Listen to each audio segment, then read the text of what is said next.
You know, there was a lot of expectation heading into this holiday season that, you know, the cracks were starting to appear for the consumer. And I suppose we can put this holiday season in one basket, and then we can put the expectation into 2024 in another basket. So just in terms of this holiday season in particular, what are your expectations? Do you think that this initial run that we are seeing continues all the way through?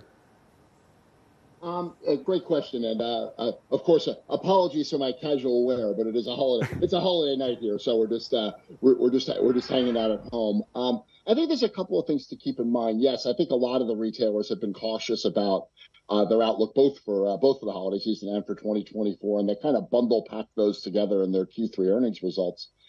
The forecast that we're looking at a 4.8% growth rate for retail across the board. Given what's happening to pricing in the United States right now, which is a lot of the inflation that we felt throughout 2022 and early 2023 is starting to moderate, particularly in discretionary categories, that 4.8% actually might be a little bit more impressive than it sounds. So I think overall, what shoppers have been saying is they have been extremely cautious, though, throughout all of 2023 and going back into 2022, about purchase on discretionary or non-essential items. That non-essential purchase concern doesn't seem in survey work to be applied to gifting, where I do think shoppers do feel like they want to celebrate the holiday season right. So I think you're right to separate the outlook for 2024, which would be more cautious, with what I think is so far looking to be a moderately robust but not overly dramatic U.S. holiday season. Bryan, I want to ask you something, and this is something that I often ask, you know, sell-side analysts that cover companies, but you're probably better placed in order to, you know, contextualize what I'm about to ask you. So in terms of the conventional wisdom, it's that when you have, you know, potentially recessionary conditions or you do have consumers that are under pressure, we see this trading down occurring, and, you know, everybody looks at the usual suspects and they go down and they say, you know, that the top tier is going to go down to, say, maybe a Bloomingdale's or an Amazon or a Walmart, and then the middle tier is going to go here and the lower tier is going to go there. But in terms of where we are now versus where we were in the retail environment back in 2008, the whole thing's changed. You know, you've got Amazon, you've got, you know, free delivery, you've got even Walmart trying to, like, they do very similar things. You've got these Chinese retailers like Temu, like Shein.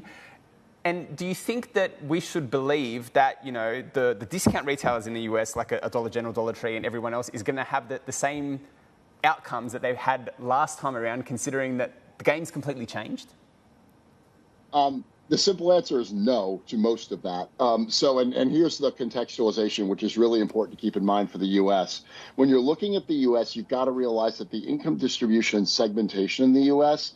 is to some degree more reflective of an emerging market like Brazil or Turkey than it is like a high-income per capita market like France. So you got to take a look at the U.S. consumer by income strata. It's really important to understand that in order to be able to understand what's happening.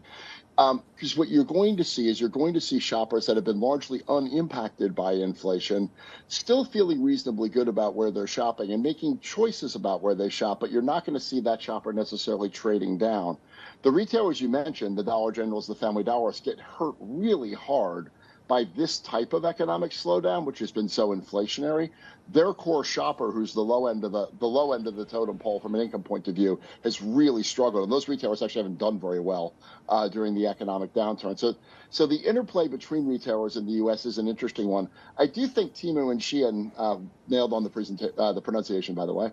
I think those outlets have a really interesting potential because of the price points they sell at to be a really intriguing gifting option this year for shoppers. And to the comments that were on earlier, I think most Americans actually are aware that they're Chinese brands. It's just most Americans are not concerned about. Most Americans also know that most of the stuff they buy comes from China, so they're less concerned about merchandise purchase from a Chinese point of view than they would be about something like social media or teenager engagement and all the stuff that comes along with TikTok. So I do think those are two very separate problems. So.